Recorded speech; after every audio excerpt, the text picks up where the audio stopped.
Bom, gente, vamos, em respeito aos colegas aí, vamos dar início ao nosso bate-papo. Hoje é efetivamente um bate-papo sobre planejamento estratégico na administração pública. Se eu só falasse sobre planejamento estratégico, a gente deixaria pendente um ponto importantíssimo que tá em voga no momento, que é a elaboração de LDO, PPA e LOA, e lá naquele curso de Rondônia participaram mais de 80 municípios e alguns presentes aqui hoje, e inclusive eles pediram que, se pudesse, já que eu estou tratando de planejamento estratégico e lá foi um desses pontos, ao final, na hora de exemplificar o planejamento estratégico, eu voltasse a falar um pouquinho sobre a elaboração dessas 3 leis aí, né, que se aplicam a todas as esferas, né, quer seja federal, estadual ou municipal. Então é um tema pertinente, eu acho que cabe esse adendo dentro da nossa conversa. Mas então vamos lá, né? Vamos falar hoje sobre planejamento estratégico na administração pública, quais os objetivos do planejamento estratégico, a importância dele, como pensar estrategicamente e por que pensar estrategicamente, né? Tá aí a apresentação do palestrante, reclamaram que da última vez eu não coloquei. Vamos lá, a gente hoje vai abrir, né, para a gente poder entrar em planejamento estratégico e poder implementar planejamento estratégico, como eu falei anteriormente, a gente vai ter que primeiro começar a entender planejamento estratégico. Quando a gente, né, quem passou pela cadeira de administração, lá logo nas primeiras, ou no segundo, terceiro semestre de administração, ou quem fez pós também, no segundo módulo de administração, tem um tema importantíssimo lá que trata da parte de filosofia, né? E quando a gente está falando lá da filosofia em si, a gente enfoca um aspecto importantíssimo, que é sobre conhecimento. Tem um microfone aberto, se alguém puder fechar eu agradeço. A gente aborda sobre conhecimento, né? Então vamos abrir aqui para a gente poder entender tudo isso que eu estou falando. No começo pode parecer um pouco maçante, um pouco sem propósito, mas no meio do caminho a gente vai conseguir criar os conectivos necessários e construir o conhecimento que a gente vem buscando aqui. Tá? Vamos começar falando de Paulo Freire. Né? Paulo Freire, um pensador, um educador extremamente renomado, né? Vem na vanguarda de Vygotsky, de Piaget, né? E vem acrescentando, né, sobremaneira, né, com o seu legado, tudo aquilo que se refere a conhecimento. E ele tem uma frase importantíssima que é usado extremamente na academia, que fala o seguinte: a teoria sem a prática vira verbalismo, assim como a prática sem a teoria vira ativismo. No entanto, quando se une a prática com a teoria, tem a praxis, a ação criadora, modificadora da realidade. Muitos conceituam e acham que a praxis, né, é um vocábulo que trata efetivamente da prática, mas não, a praxis, ela é um vocábulo muito mais complexo do que só aplicar a prática. A praxis é você aplicar a prática com fundamento teórico. Aí eu venho falando todos esses cursos que a gente ministra, né, que muitas vezes o cara está fazendo ali, mas não sabe por que está fazendo. A gente percebe isso muito na administração pública. E também eu falo muitas vezes aqui, inclusive nós participamos lá de um debate com a Sandra há um tempo atrás, e nós debatemos que a academia hoje, ela não forma profissionais para o mercado, né? Ela muitas vezes forma pensadores, mas que não passam disso. Na hora de efetivar, de implementar o conhecimento, eles não têm os subsídios, as ferramentas necessárias para essa implementação. Então fica muito no mundo das teorias, no abstratismo, e a gente não consegue implementar isso. Aí quando eu falei, inclusive, que capacitação, se somente se qualificação, é aquilo que eu falo, não adianta você ficar fazendo uma série de cursos, uma série de capacitações, a menos que você queira apenas viver do ensino. Agora, se você for entrar no mercado realmente para disputar uma vaga, para ser um profissional de respeito, você tem que aprender a implementar todo esse conhecimento, todo esse ferramental teórico, esse arcabouço doutrinário que você vem adquirindo ao longo desses inúmeros anos de estudo. Então vamos tocar o bonde para ver aqui, tentar materializar, né? Eu tentei materializar esse pensamento de Paulo Freire nesse pequeno infográfico aí, onde tem Tom Hanks, né? Onde tem que é o Forrest Gump, onde tem o Chicó e onde tem o MacGyver. Então vamos lá, quando ele fala ali do verbalismo, sabe muito, mas não implementa nada. Aí muitas vezes a gente passa pela academia, faz a pós, faz o mestrado, faz o doutorado, e aí a gente entra no mundo achando que é o expert, assume uma cadeira de controlador, de auditor e etc. Mas a gente nunca fez uma auditoria, é aquilo que eu falo. A gente chega nesses processos seletivos, pega o barema do cidadão, o barema do cara chega a quase 1000, tendendo a 1000, que a gente fala, né? E muitas vezes a avaliação em si vale apenas 10, ele consegue adquirir a vaga, mas não tem a qualificação, ele tem a capacitação, mas ele não tem a qualificação para desempenhar aquela atividade. Uai, por que o Forrest Gump que a gente brinca na academia? Por que ele é o Forrest Gump? Porque aí ele vira aquele profissional que ele está sempre com pressa, é aquele controlador que você nunca acha ele na mesa dele, ele está sempre numa reunião, toda vez que você procura ele está correndo para algum lugar, você chega lá com... ele está lá, lixando a unha, bebendo café, quando você senta, doutor, o senhor pode me atender agora? Ô rapaz, eu preciso conversar um negócio importantíssimo com o prefeito, com o secretário de administração, volta depois, ou melhor, faz o seguinte, vai lá na contabilidade, pede pro João te atender, diz que fui eu que mandei, porque eu tô sem tempo agora. Então ele tá sempre com pressa, ele não consegue te atender nunca, né? Esse aí é o chamado Forrest Gump. A gente tem também aquele que é o ativismo, né? O profissional do ativismo que o Paulo Freire fala, que a gente chega para realizar os procedimentos de auditoria e verifica lá uma série de inconsistências. Quando a gente chama o controlador, o auditor para falar, mas por que isso aqui tá incoerente com a norma? Você já percebeu que isso aqui não... Você já leu a norma? Você já viu os fundamentos que disciplinam esse procedimento? Aí ele fala, não, mas eu tenho 10 anos aqui, o outro contador, eu trabalhei com ele 10 anos aqui, ele sempre fez assim. Então eu continuei fazendo, nunca ninguém reclamou, e para mim tá certo assim e tal, e toca o bonde, né?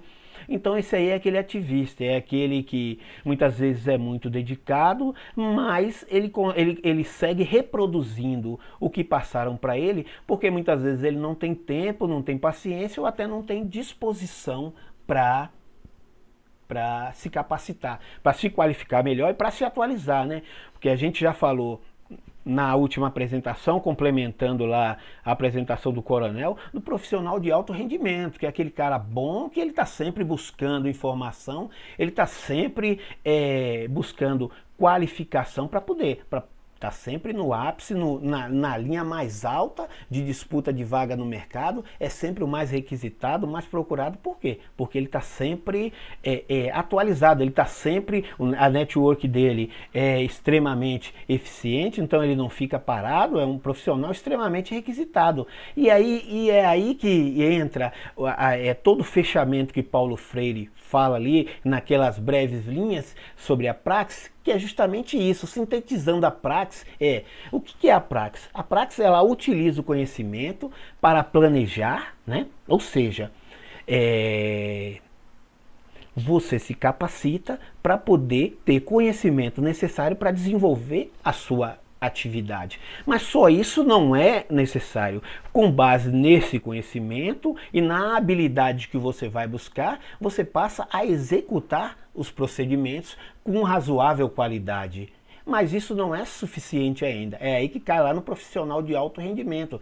Entra o ceticismo para quê? Para monitorar. Para monitorar o quê? O objeto que você está analisando, bem como monitorar quem? Monitorar você mesmo, para ver se você detém dioturnamente o conhecimento necessário para desenvolver aquela atividade que você se propõe. Então é o que a gente chama comparando as três imagens aqui, é o que a gente chama do MacGyver, né? É o cara que tem conhecimento, tem habilidade e sobretudo, tem um ceticismo para sempre colocar em xeque, inclusive, as suas ponderações, né? Porque muitas vezes a gente precisa, nas nossas atividades, fazer o papel do advogado de diabo e ver se realmente aquilo, se colocar no lugar do outro, para ver se aquilo que nós estamos defendendo, aquele objetivo, aquele propósito, aquela tese que nós estamos defendendo, se realmente ela prospera. Então vamos lá. Então vamos começar trabalhando com teoria e prática, mas primeiro vamos entrar um pouco mais, tentar aprofundar um pouco mais na teoria. Obviamente nós temos profissionais da administração aqui que vão dizer: ah, professor, mas essa passagem só de Paulo Freire sobre praxis é muito superficial. Realmente, a gente só tem 1 hora para falar sobre tudo isso, então infelizmente a gente está aqui dando pinceladas, a gente vai construindo conhecimento aos poucos e faremos tantos debates quantos forem necessários para a gente ir amadurecendo esses pontos, sobretudo de acordo com a demanda, né? Com as demandas que o próprio grupo de estudo for requerendo. Mas vamos tocar o bonde. Aí eu entro em Sun Tzu, né? Aí o cara já vai falar logo: ah, professor, eu sou de paz, eu não quero saber de guerra não, você fica falando desse livro da arte da guerra e tal, mas vamos entender um pouco. Eu sei que muitos daqui já leram, mas para aqueles que não leram ou só ouviram falar, vamos entender um pouco porque esse livro é tão utilizado na academia, né? É tão utilizado na academia, foi utilizado por figuras notáveis, né? Figuras notáveis da nossa história, desde Napoleão, a Forbes e uma série de outros ilustres figuras da nossa história, independente de postura, independente de ética e tal. Nós estamos falando aqui de figuras com certo destaque na sociedade, sem entrar no mérito da ética, da moral e etc. Estamos falando de profissionais que conseguiram notoriedade dentro da história, né? Então tem vários números. E o que Sun Tzu tem a ver com esses caras?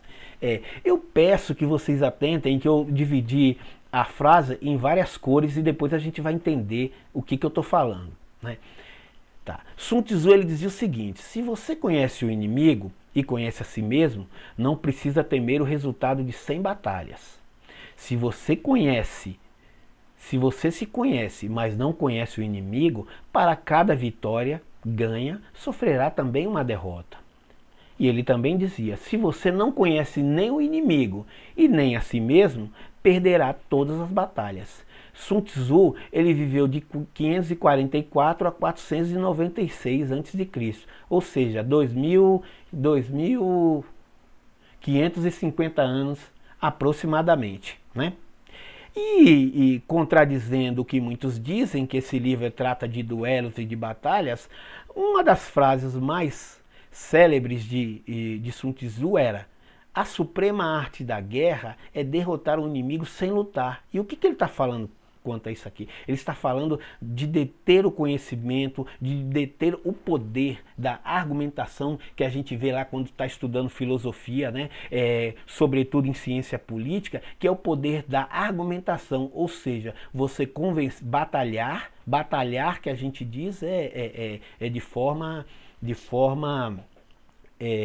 abstrata, né? Batalhar por meio do conhecimento, por meio do convencimento do outro dos seus argumentos, né? Então ele dizia: a suprema arte da guerra é derrotar um inimigo sem lutar. Então a gente observa, para quem não leu, obviamente, o livro, que ele não trata especificamente de guerra, ele trata de estratégia. Estratégia no sentido de você dominar conhecimento e deter habilidade necessária e suficiente para convencer o seu oponente, quer seja numa mesa de escritório, quer seja até nas próprias batalhas, como o próprio livro fala, ou no seu dia a dia, se convencendo até si mesmo das próprias batalhas que você trava internamente. Mas vamos passar mais um pouquinho aqui, falando de Sun Tzu. Lá. Aí eu falei de Napoleão, falei do magnata da Forbes e falo também de Peter Drucker, né? Todo mundo aqui já estudou, já ouviu, quem viu contabilidade, economia, administração, quase em toda matéria entra administração. E quando entra administração, é quase impossível você estudar administração sem falar de Peter Drucker, né? E o que ele dizia? Olha só. O qualificativo estratégico vem de uma palavra grega, strategos, que significa general e tem, portanto, uma conotação militar. O verbo strategy significa elaborar um plano com referência ao exército. A linguagem científica tomou este vocábulo para aplicá-lo à teoria dos jogos, aos modelos matemáticos e, finalmente, à organização. E o que Peter Drucker está querendo dizer com isso aí? Ele está dizendo, está sintetizando aquilo ali, que não, ele não reinventou a roda não. Ele pegou algo que há 2.550 anos já existia, já estava sintetizado numa bibliografia e apenas adaptou à linguagem científica, tomou este vocábulo para aplicá-lo à teoria dos jogos e aos modelos matemáticos e finalmente à organização. Vamos lá, vamos complementar mais isso ainda, vamos amadurecer mais isso ainda. Olha só. Então agora, né, com base em Peter Drucker, né, e a gente está falando de planejamento estratégico na administração pública, então eu me sinto à vontade para continuar citando o Sun Tzu, né? Então vamos lá. Agora, lembre-se que eu falei das cores para a gente ter atenção no que Sun Tzu sintetizava. E aí eu peguei e fiz uma adaptação desse gráfico, porque eu lembro que na academia a gente via que os alunos sentiam muita dificuldade e quando eram para materializar o entendimento de Sun Tzu, sobretudo dessa frase dele, né? Conhece a si mesmo, né? Conhece o seu inimigo, que você vencerá inúmeras batalhas. E como é que funciona isso? O que é que isso está querendo dizer? Quando Sun Tzu fala conhece a si mesmo, ele está falando da capacitação, da qualificação que você precisa ter para enfrentar o mercado de trabalho. E quando ele fala conhece o inimigo, um inimigo figurado aqui é o estudo do objeto. E o resultado disso? O resultado são as batalhas, né? Então vamos olhar esse gráfico. Aqui está, ó, a qualificação, né? A qualificação, conhece a si mesmo. Quanto mais eu me conheço, mais, né? Como ele fala aqui, conhece a si mesmo. Quanto mais qualificado eu estou, mais me conheço e mais sei do meu potencial para resolver os problemas, né? A insegurança já começa a fazer um papel secundário na minha vida. Quando eu sento numa mesa, quer seja para falar com o presidente, quer seja para falar com o subordinado, quer seja para uma investigação, quer seja diante de um juiz, como perito, então eu me conhecendo, eu sei quais os meus limites e se eu estou ali é porque eu me sinto à vontade, eu me conheço e sei que eu tenho competência para desempenhar aquela função. O estudo do objeto, né? Quanto mais eu conheço o objeto analisado, mais segurança eu tenho. Se eu sou expert em economia, se eu sou expert em contabilidade, não é? Ou seja, se eu fiz mestrado, se eu fiz doutorado, ou se eu sou um simples estudioso de quarta série ou com o ensino fundamental, mas que estudei, eu domino aquele tema, eu tenho qualificação. Eu já tenho a qualificação e tenho o conhecimento do objeto. E aí, então agora vamos entender isso aqui, né? E a partir da combinação desse plano cartesiano, onde você combina qualificação com conhecimento, se eu me conheço e eu conheço o objeto, eu tenho o produto dessa combinação de variáveis, né? E a partir dessa combinação, eu vou obtendo resultados. Então vamos lá, lembra da corzinha lá do Sun Tzu? Se eu não me conheço e não conheço o meu inimigo, onde é que eu estou? No ponto zero. Eu não consigo desempenhar minha atividade, por quê? Porque eu não tenho qualificação e nem conheço o objeto. Logo, eu vou ficar sempre nessa margem aqui, ó, tendendo a zero. Por quê? Porque eu não tenho os requisitos necessários. A partir do momento que eu me conheço um pouquinho mais e eu conheço um pouquinho mais o meu inimigo, né, que é o estudo no caso, porque você tem que pensar assim, né? Quando você está estudando ou quando você está desenvolvendo uma metodologia, a gente vê isso lá em metodologia de pesquisa, a gente sabe que o tema é o quê? É um problema, né? O objetivo da metodologia é o quê? desenvolver procedimentos para solucionar um problema. Então, o nosso inimigo, o estudo do nosso objeto aqui, quem é? É um problema. Então, quanto mais eu me qualifico, mais condições eu tenho de resolver meu problema. E dentro dessa matriz aqui, eu obtenho um resultado, que lá Sun Tzu falava das batalhas. E aqui eu faço uma ressalva, né? E elevado ao cubo, né? Ou é a potência de 3, é diferente de 3 vezes E. E o que significa isso? É que muitos não entendem. Dentro da administração pública e menos na administração privada, mas a gente ainda verifica isso, né? Eficácia, eficiência e efetividade. Eficácia, alcancei o objetivo. Eficiência, alcancei o objetivo utilizando o mínimo de recursos necessários. Haja vista que os recursos são escassos e as nossas necessidades são infinitas. E efetividade são os resultados que eu proporciono à sociedade, quer seja aos stakeholders por meio de lucros financeiros ou à sociedade lato sensu através dos benefícios sociais, né? Então, um ponto específico que a gente tem que analisar que quando eu falo eficácia, eficiência e efetividade, eu não estou somando, porque 3 é, nada mais é que mais é, não é? Eficácia, eficiência e efetividade. Eu não estou fazendo isso aqui. Quando eu falo de resultado, quando Sun Tzu falava da maximização, ele falava que a eficácia, ela tem que potencializar a eficiência, que vai potencializar a efetividade. Ou seja, esses mecanismos, eles não são meramente complementares como a gente acha que é. Eles são potencializadores entre si.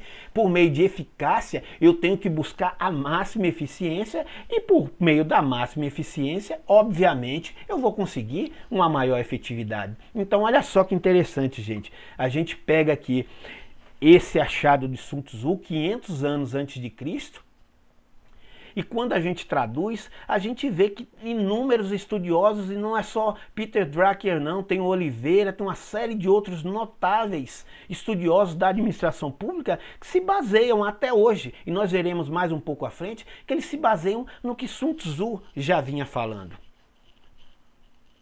Então vamos avançar.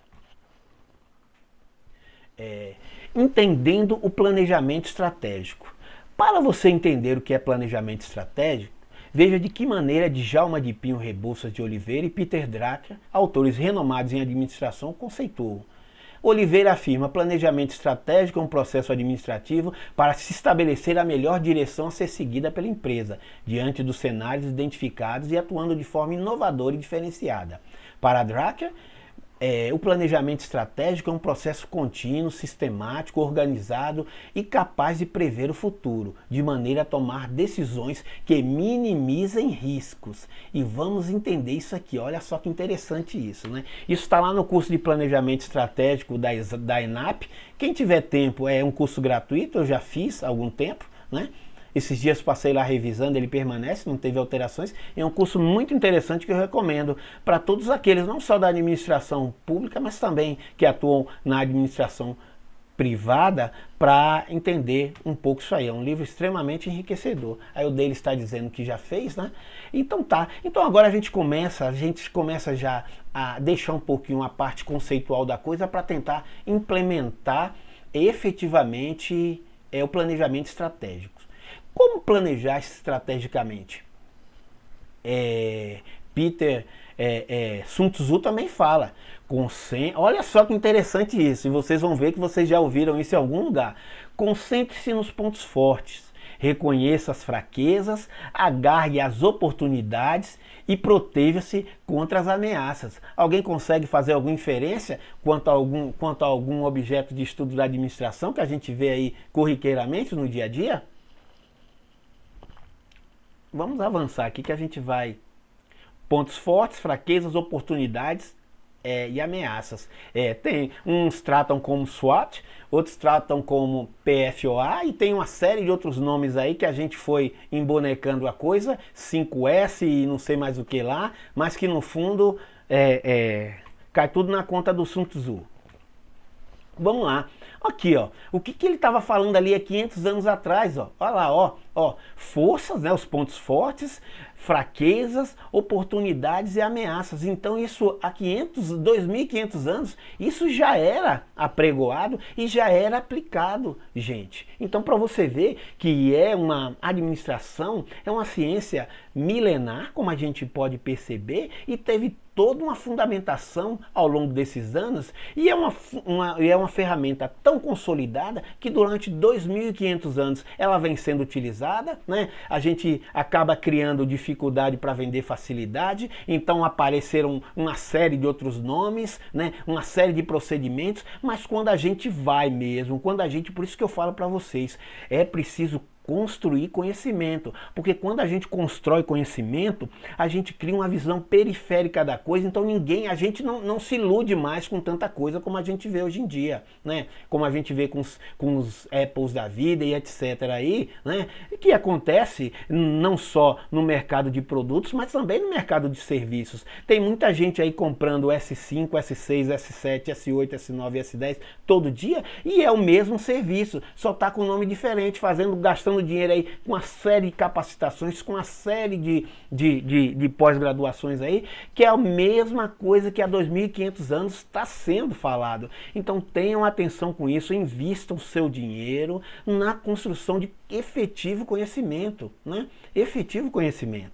Então tá, vamos tocando bonde. Aí tá, a partir de tudo isso a gente começa a entrar na parte de planejamento estratégico, que se eu fosse só falar de planejamento estratégico, como eu disse, a gente iria resumir no primeiro quadrante da pirâmide de planejamento, que seria lá, né, no ápice dele, que seria o planejamento estratégico, né, que é a fase por que e quando, né, e envolve empresários, né, o presidente, os sócios e diretores, é a cabeça pensante da coisa. E é dentro da administração pública, obviamente, um ponto-chave para o crescimento, quer seja da administração pública, quer seja da administração privada, porque é nesse ponto aqui, ó, é aqui que a gente está construindo todos os objetivos, as metas e as propostas de implementação dentro da instituição. Então, quem está nesse nível aqui, gente, precisa realmente de ter conhecimento, né? Quando a gente chega por que e quando? Quando a gente passa para o plano tático, já é onde como, então já é o gerente, o coordenador, e que no médio prazo já começa a implementar, lembrando-se que o planejamento estratégico, o ideal é que se faça no longo prazo. Ah, professor, mas o senhor vive dizendo, segundo Keynes, John Maynard Keynes, né? John Maynard Keynes, que no longo prazo todos estaremos mortos. Gente, mas quando ele fala ali do longo prazo, é o longo prazo pensando dentro da sua instituição. Quem vai construir um navio, o longo prazo ele tem um período. Quem constrói máscara para Covid, o longo prazo tem outro propósito. Então, a partir do momento, é por isso que eu digo, criem conhecimento, capacitem-se, porque aí você vai saber o que você está fazendo, né? Quando você constrói conhecimento, você deixa de ser refém do livro, você deixa de ser refém do seu professor e você deixa de ser refém de toda semana estar fazendo um curso porque você acha que não está conseguindo assimilar, porque você está precisando de mais capacitação. Então isso passa pela qualidade também do curso que você está recebendo, do tipo de qualificação que você está recebendo. Mas vamos lá, plano operacional, que é o técnico, já é implementação. Mas tudo começa onde? Tudo começa aqui, ó. Tudo começa no estratégico. Então por isso que é tão importante a gente ter um núcleo estratégico eficiente, qualificado dentro da nossa instituição, porque é ele que dita o ritmo de evolução da nossa empresa. Não só o ritmo de evolução da nossa empresa, como a própria descontinuidade da mesma. E aqui só sintetizando um pouco, alguns amigos pediram que eu falasse, implementasse Balance Scorecard, ou falasse das outras técnicas de Rinoran, mapa estratégico, pirâmide estratégica, mas o que eu quero deixar claro para você, como eu disse anteriormente, nós precisamos conhecer, construir conhecimento, até para ver muitas vezes o Balance Scorecard, que hoje é o mais difundido hoje, né? Conforme a própria ENAP fala lá, mas muitas vezes ele não atende à nossa realidade. Por quê? Porque pode ser muito complexo ou pode estar incompleto, eu posso precisar de uma ferramenta auxiliar, mas como eu vou entender isso? Vou entender isso a partir do momento que eu sei o que eu busco, que eu tenho a qualificação necessária e que eu sei qual é o meu problema, para assim eu construir aquele gráfico de conhecimento que a gente materializou lá. Tá? Qualificação. Conhece a si mesmo. Vamos lá, aqui está reproduzindo de novo o gráfico do Sun Tzu e a gente mostra aqui profissionais dentro de uma instituição buscando esse mesmo conhecimento.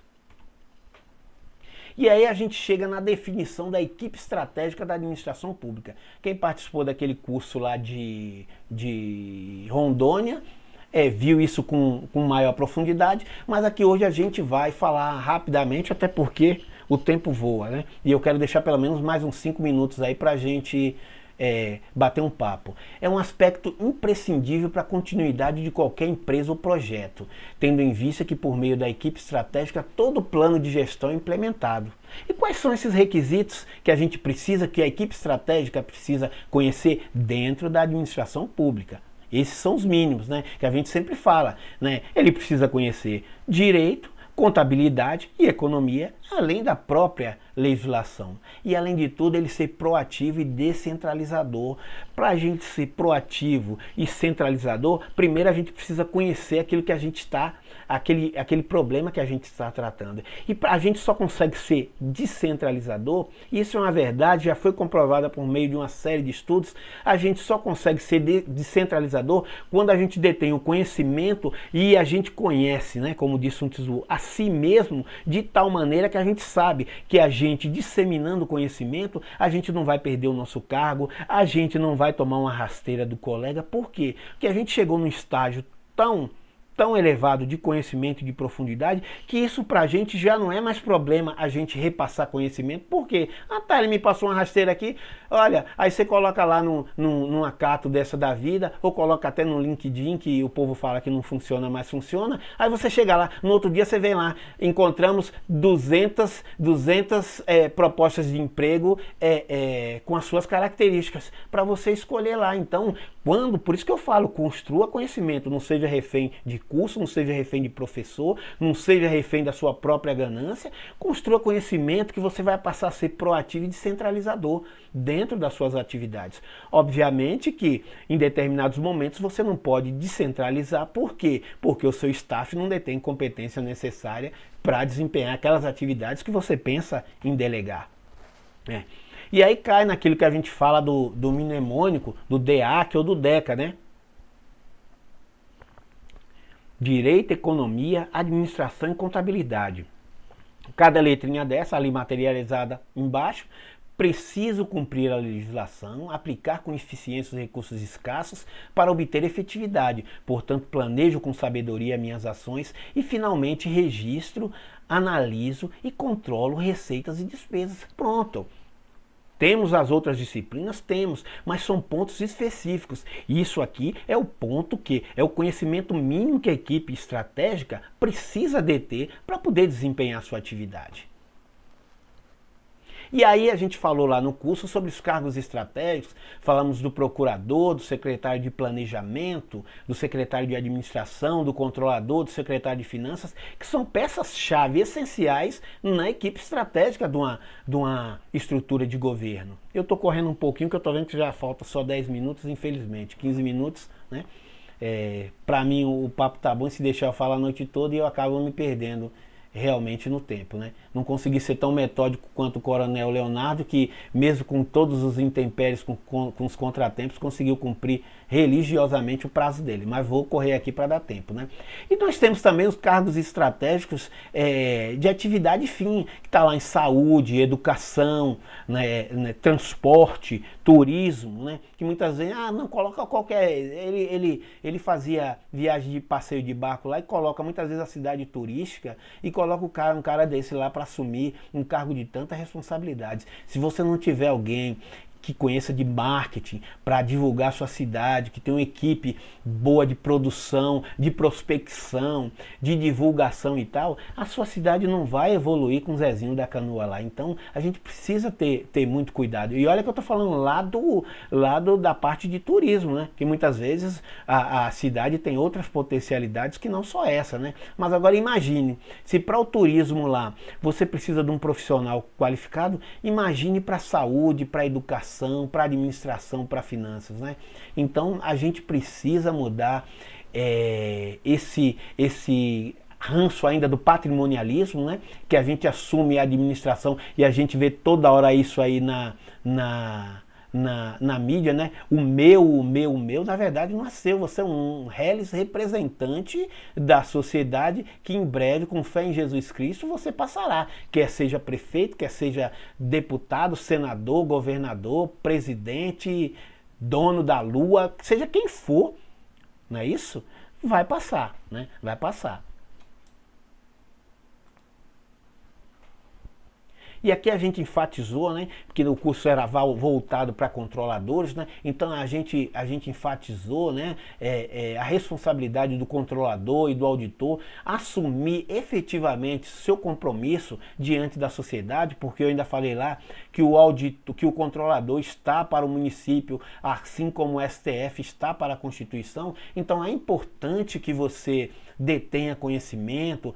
Para quê? Para evitar ficar colocando culpa em sistema, ficar apresentando aquelas notas explicativas horrendas que a gente tem até preguiça. A gente tem preguiça não, a gente tem vergonha de ler as notas explicativas. O cara copia o MCASP, copia tudo lá. A gente não quer, todo mundo sabe ler, todo mundo sabe. O MCASP hoje é disponibilizado em mais de 1000 plataformas no Brasil e fora dele. Então a gente consegue acessar o MCASP e, sabendo ler um pouquinho, a gente consegue ler. Então não é para você reproduzir o MCASP, não. É para você pegar e, por meio do MCASP, você traduzir todas as informações que a gente quer saber, inclusive aquelas que você não conseguiu sanar ou sanear ao longo do seu exercício lá. E vamos passar agora a tratar um pouco do problema em si, né? O estudo do objeto, voltando aqui a Sun Tzu, né? E ao próprio Peter Drucker, né? Conhecer o estudo do seu objeto, né? Aí tá. Lewis Carroll, ele fala o seguinte: se você não sabe onde você quer ir, qualquer caminho serve, né? E é isso que a gente verifica, infelizmente, hoje na nossa administração pública, nas 3 esferas, né? Nas 3 esferas a gente verifica isso, né? Primeiro é aquela pergunta: como planejar estrategicamente, né? Porque é isso que eu falo. Aí você vai, faz um curso, você aprende scorecard, você aprende PMBOK, você aprende uma série de coisas, mas você não tem habilidade para implementar. Falta esse conhecimento, essa prática para você implementar. Você domina o PMBOK, você domina o scorecard, você domina uma série de outras ferramentas, mas você não tem como implementar, né? E aí vem outra pergunta: por que nos deparamos com tantos planejamentos incoerentes, desconexos e sem qualidades? É justamente por isso, porque pra gente nesse momento qualquer caminho serve, porque eu não sei planejar, né? Eu não sei pensar estrategicamente, logo eu não penso estrategicamente. Se eu não penso estrategicamente, eu não executo meu E elevado ao cubo, ou E à potência de 3, e como eu não executo E à potência de 3, eu volto lá em Sun Tzu também, eu não sei monitorar. Então para mim, ó, tá perfeito aquilo ali. Ah, mas isso não presta para nada. E no ano que vem eu vou continuar replicando, recebendo metralhada do TCU, da Sociedade Civil Organizada. Por quê? Porque eu não sei para onde eu tô indo, eu sou um barco à deriva, eu sou um passageiro da agonia. Então o importante é isso, que a gente entenda esses pontos que eu venho falando aqui. A gente precisa saber onde a gente quer ir, né? Por quê? Porque a gente, sabendo para onde a gente quer ir, a gente consegue buscar as ferramentas para que propicie esse nosso deslocamento naquele gráfico, até o ponto máximo lá, que a gente vencer o máximo de batalhas que vem durante o nosso cotidiano, que nos acompanha ao longo do nosso cotidiano e ao longo de toda a nossa vida. Aí tá, vamos então aqui resumir um pouco, porque quando a gente pega Peter Drucker, Sun Tzu, Paulo Freire e tal, a gente cai sempre nessas perguntinhas aqui. Vocês podem fazer um teste aí. Pegue, eu sei que uns preferem PMBOK, outros preferem Scorecard, outros preferem o 5S, outros preferem o 3WS, o SSX. Uma vez o aluno estava brincando comigo lá, aí falou, professor, você já viu falar agora que surgiu o 5 não sei o que, W não sei o que? Eu falei, W, o 5W que eu conheço é óleo de motor de caminhão. Aí ele ficou dando risada, né? Porque quando a gente vai ver, cai sempre nisso aqui, ó. Quando você está planejando qualquer coisa na sua vida, você tem que pensar, né? Desde 2.500 anos atrás que é feito assim, gente. É feito assim. Aí a gente muda a cara, né? Aí a gente é o Apple 5, Apple 6, S7, S8, S10, mas é tudo um telefone com um plus ali. Mas não deixa de ser um telefone, é um telefone. E vai passar 1000 anos, vai continuar sendo um telefone. Então o que a gente precisa entender? Que quando a gente está pensando e planejando estrategicamente, quer seja na fase, e quando eu falo assim, planejamento estratégico, é o planejo estratégico naquele sentido do é a potência, não é somando não, que eu planejei estrategicamente, agora problema de quem vai executar e problema de quem vai monitorar. Não, eu estou planejando estrategicamente, por quê? Porque eu quero que quem vai executar consiga obter o máximo, né? Eu não estou somando, eu estou potencializando. Então eu preciso saber o que, responder o que? O que fazer, para quem fazer, por que fazer, como fazer, em quanto tempo fazer, quanto gastar e para onde, e quanto gastar para poder fazer. Então vocês pegam aí qualquer um desses que vocês têm aí, 5S, PMBOK, Scorecard, todo. Pense friamente, analisando da onde você partiu e da onde você chegou e veja se para preencher esses requisitos daquelas matrizes lá, você não vai cair aqui. Se você não cair aqui, pode ter uma pergunta a mais, uma pergunta a menos, ou a partir da sua visão periférica da coisa, você maqueie a pergunta e tal, mas se você for falar numa linguagem simples, numa linguagem vocabular tradicional, você vai ver que vai cair com essas 6 perguntas aqui, você consegue administrar desde a barraca do caldo de cana até a Microsoft, até o Google, a NASA, qualquer instituição, você vai passar por isso aqui. Há 2.500 anos é feito assim. É Ford, é uma série de outras empresas, Google, Apple e não sei o que, todo passou por isso aqui, não tem nada diferente. Até porque se tivesse já teriam divulgado, né? Mas vamos lá então. E agora aqui vamos falar, né? Que como eu disse, né? O objetivo de falar de novo sobre planejamento estratégico era chegar nesse ponto aqui para tratar de LDO, LOA e revisão de PPA. Eu vou falar rapidamente que o nosso tempo já esgotou, né? Isso aqui eu estou vendo que vai ficar para uma próxima oportunidade, mas eu serei breve. Nesses pontos aqui. Então tá, planejando os próximos 4 anos. Vamos lá. Aí tem uma série de documentos aqui, né? Constituição, Lei Orgânica Municipal, Lei Complementar, Manual Técnico do Orçamento, Projeto da LDO 2019, Manual de Contabilidade Pública aplicada a contabilidade, né? Manual de contabilidade aplicado ao setor público e a 4.320.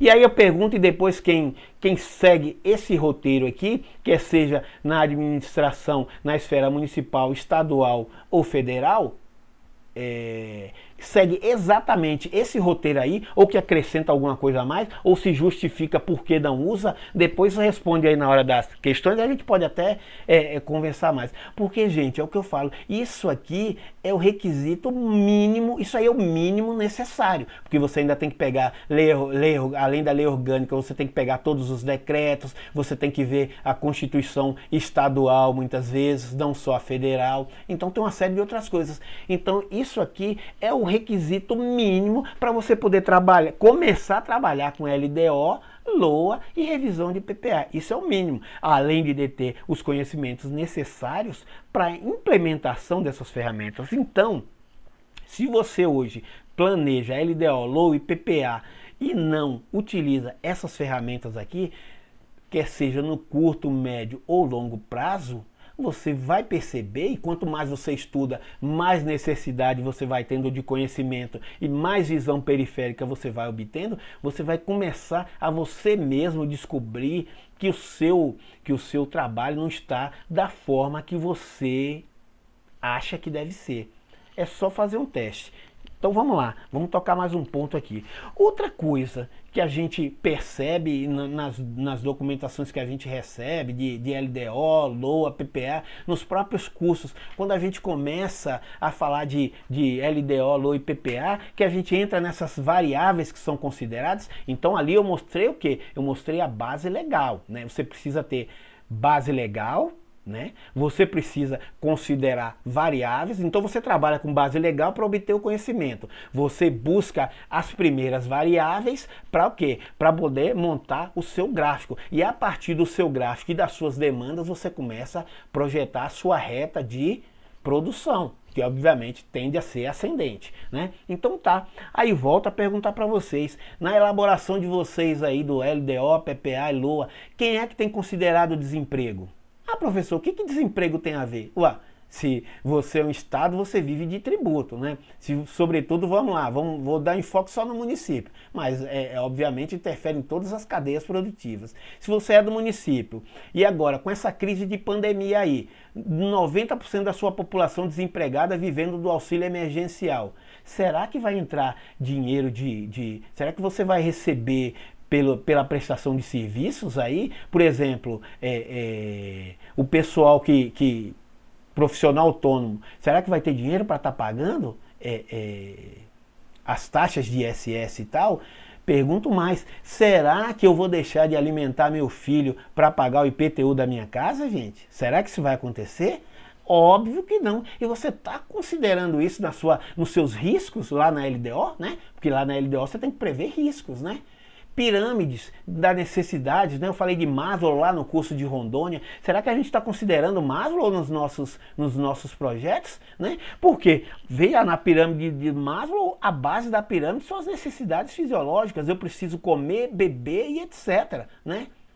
Autorrealização, estima, ou seja, eu sou um cara que pago todos os meus tributos. A estima, onde é que está lá, gente? Está lá já quase no ápice. Isso aí, nessa situação de pandemia hoje, estima aqui, ó, autoestima, vamos dizer assim, é uma coisa banal. Então, será que eu aqui passando fome, sem ter o que comer, eu vou pagar tributo para ter autoestima, né? Eu não estou conseguindo mal alimentar minha família, então eu estou pensando isso, eu estou considerando esses riscos na hora de copiar e colar as receitas dos outros exercícios, ou jogando como todo mundo faz aí, 3, 5%, pego a variação da inflação na época,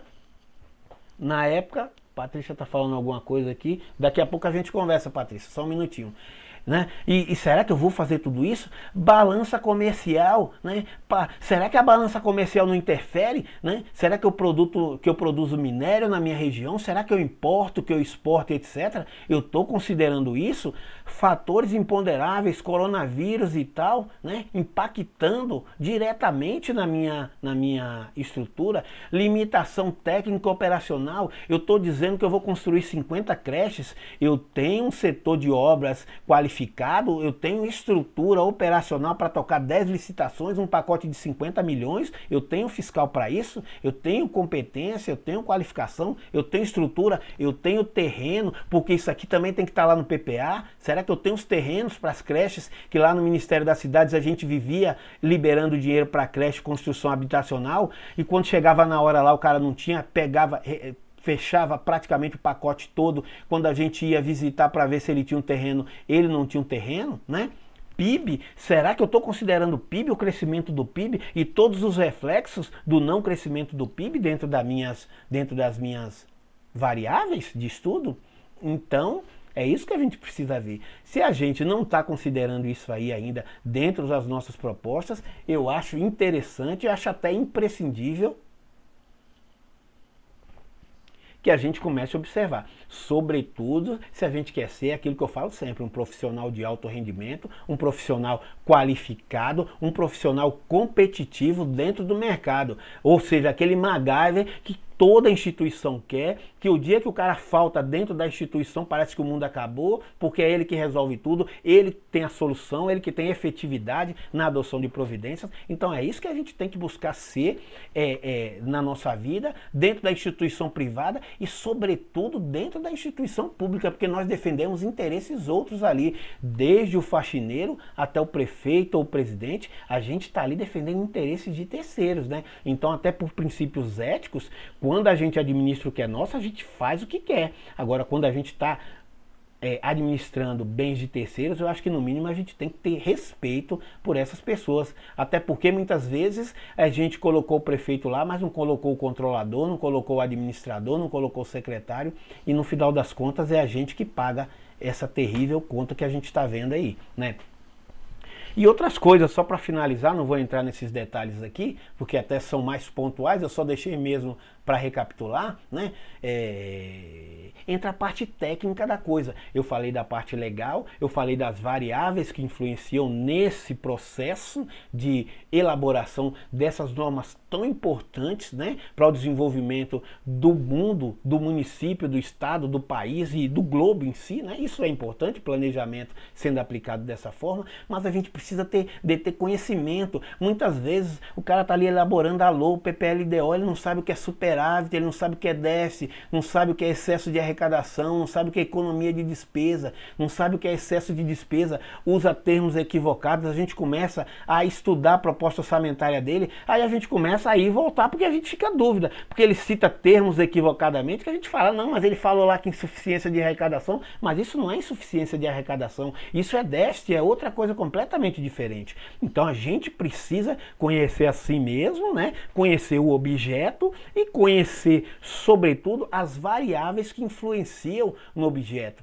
porque diferente do que a gente trata lá em economia, em microeconomia sobretudo, né? Quando a gente fala lá do ceteris paribus, tratando as demais variáveis constantes, no mundo real isso não acontece. A pandemia está estourando aí, a balança comercial despencando, o PIB caindo, está tudo chovendo na cabeça da gente. Então a gente precisa entender esse tipo de coisa para assumir essa responsabilidade. Ah, não dá lá para o Zezinho fazer porque ele é contador há 20 anos. Gente, o fato dele ser contador há 20 anos não o qualifica necessariamente, que pode ser uma verdade, mas não é uma verdade absoluta, para estar elaborando esse tipo de ferramenta. Então é isso que esse bate-papo de hoje, basicamente, queria tratar com vocês. É da construção do conhecimento e da importância do planejamento estratégico dentro da instituição. Se tivesse tempo eu ia falar também sobre LOA, sobre PPA e mais alguns pontos aqui, mas isso fica para uma próxima oportunidade, até porque isso não vai parar por aqui. E é sempre naquele entendimento que a gente fala, né?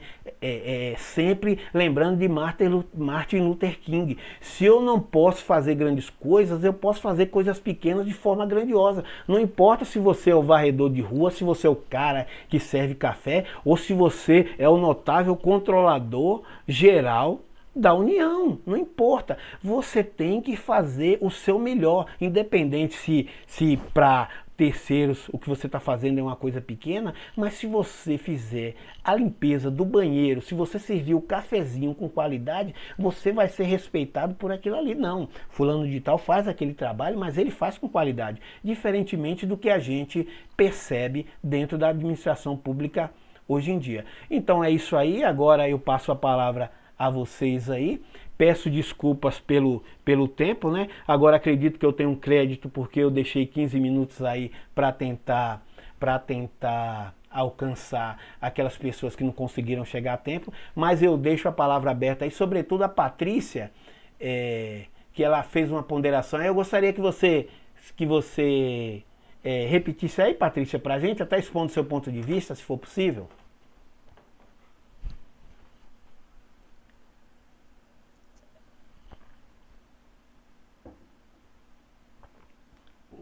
Acho que deu algum problema lá. Oi, Patrícia? Sim, sim, por favor. Fique à vontade.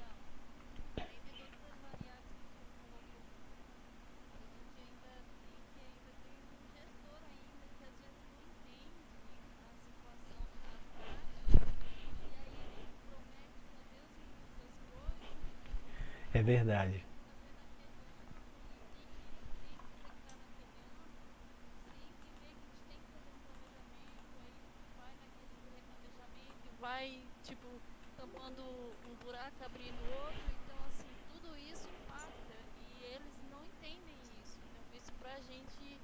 Aí depois nós temos que ficar justificando por que não executou o orçamento, por que suplementou, porque aí tudo isso, além de tudo isso das variáveis, ainda tem o gestor ainda para ajudar ainda. Pois é, e o importante então, pois não, coronel, o importante é isso, é que você tocou no ponto-chave. E onde é que está a falha aí? Tá vendo a importância do planejamento estratégico dentro da instituição? Porque se eles tivessem, porque muitas vezes o prefeito, ele tem uma visão meramente política, raros os prefeitos que se qualificam de maneira adequada para assumir o cargo. Então ele se vale do staff dele, e é por isso que eu bato sempre na tecla do planejamento estratégico. Se você não tem estrategista planejando, o planejamento deixa de ser estratégico, não é isso? Pois não, coronel, fique à vontade. Pô, primeiramente, parabéns. Eu queria só contribuir com um testemunho, né? Queria trazer aqui uma contribuição e lembrar que quem desenvolveu isso foi a Força Aérea Americana. Estou falando porque eu sou da FAB, então tenho obrigação de saber. Uhum. Até a Segunda Guerra não se falava muito em planejamento estratégico. Então, de lá para cá, não tem tanto tempo assim, né? Que isso começou a ganhar terreno, porque sem planejamento as coisas ficam quase que impossíveis, né? Um planejamento difícil, sem é impossível. E aí eu queria chamar a atenção, um detalhe, que na verdade a grande peça do planejamento estratégico é o PPA, como você falou aí, né? Então, assim, seja no município, no estado, eu sei que tem uma audiência aqui do município, do estado, da União, a grande peça é o PPA, que é uma lei. Então, aquela primeira aula que a gente tem quando vai ser agente público é que o agente público só faz o que está previsto.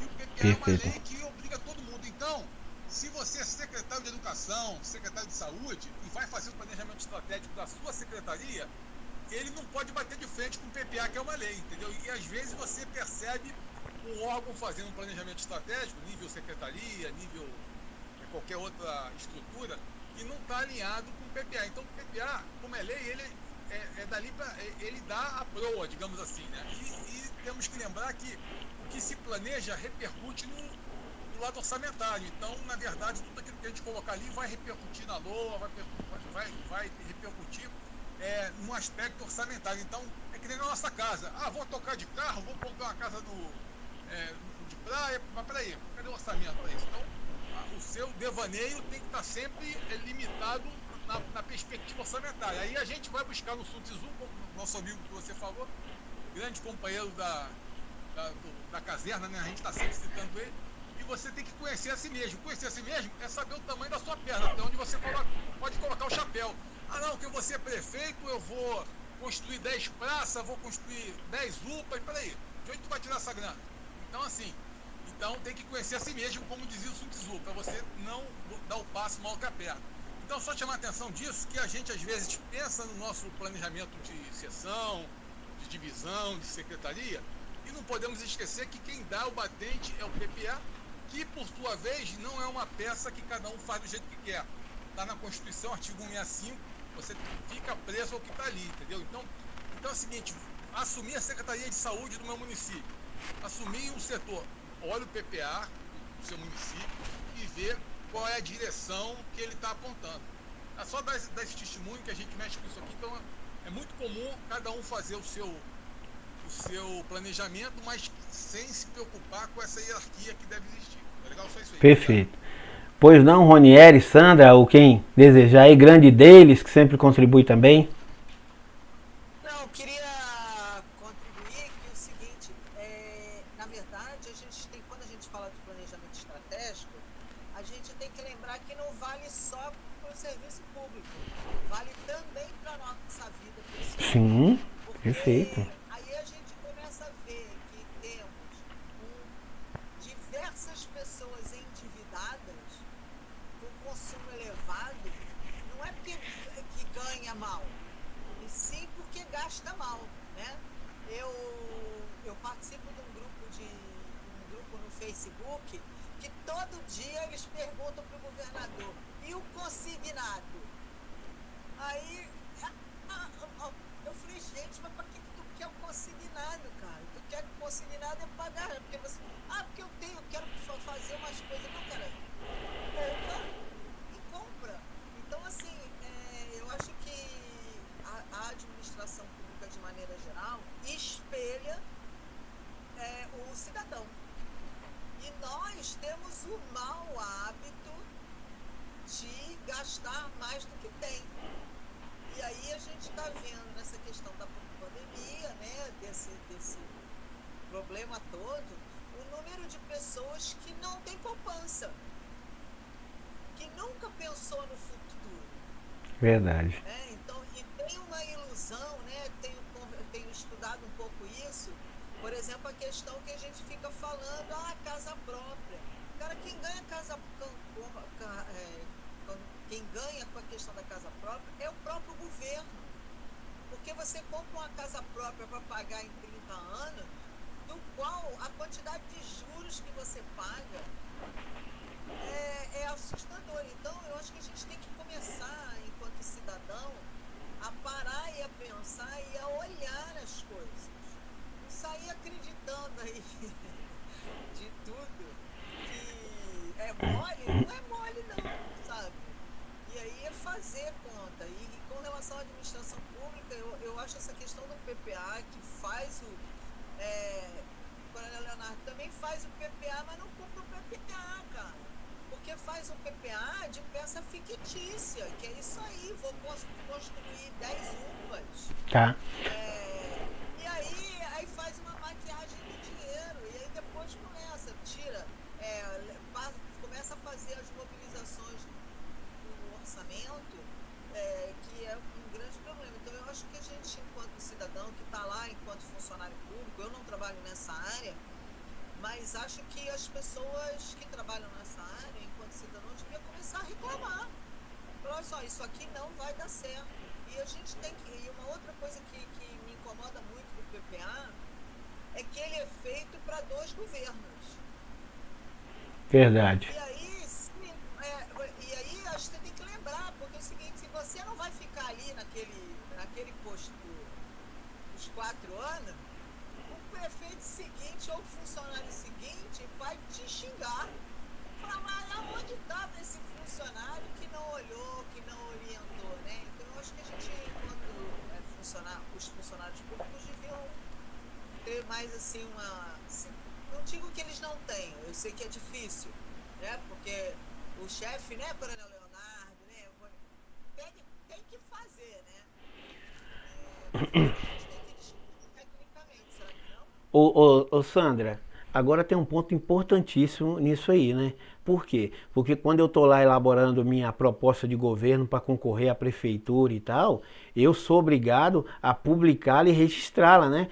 Quando eu faço minha audiência pública para apresentar o PPA, aí você vai lá, tá tendo o PPA aqui que tem 3 pessoas, né? O prefeito, o cara que está apresentando e muitas vezes só um secretário, que nem o staff do prefeito quer ir participar do negócio, né? E o pessoal tá na outra praça dançando axé babá e não sei o que lá, ou agora como é o paredão e não sei o que, e aí tá, né? E depois a conta chega. Então tá, no frigir dos ovos, né? No frigir dos ovos, o que a gente precisa é conscientizar a nossa sociedade, né? Porque se a gente é aquilo que o Carol fala lá. Se eu não sei para onde eu vou, qualquer caminho me serve, né? O que eu espero? Se eu não sei para onde eu vou, qualquer caminho me serve. Mas é isso aí. Por favor, Ronieri, eu acho que você está querendo falar, o próprio Deles aí. Fiquem à vontade. Professor, boa noite. Boa noite, Sandra. Obrigado aí pelo carinho que você sempre lembrando de mim. Boa noite, Coronel Leonardo. Boa noite, os demais presentes.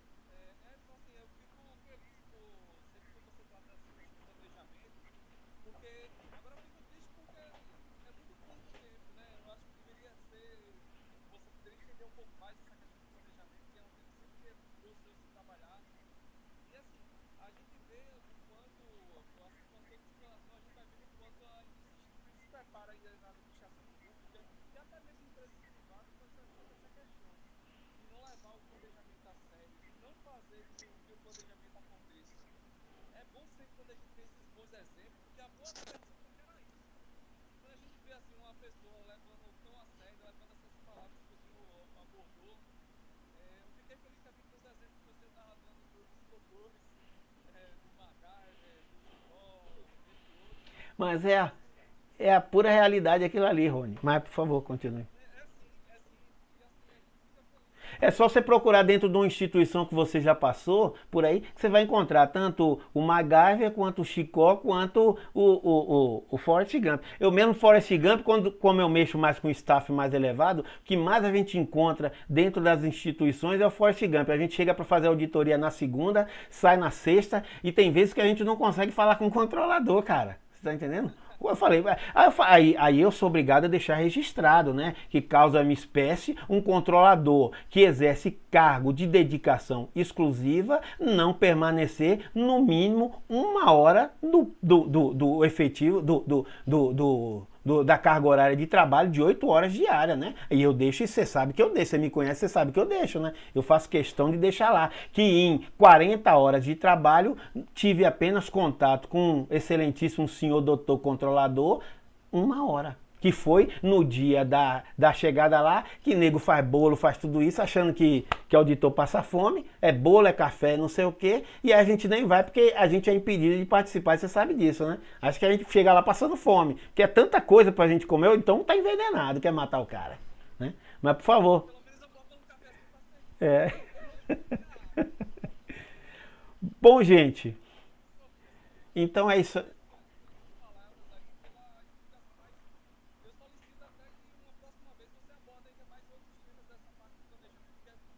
Não, a gente está fazendo. Eu estou fazendo um bate-bola aqui com o mestre Léo aqui, ele já vai avançar, acho que agora para a governança, e aí a gente vai, ele vai levantando a bola, porque eu sou Dadá Maravilha, né? Eu só empurro com a barriga, então ele levanta a bola e eu me jogo na bola para fazer o gol.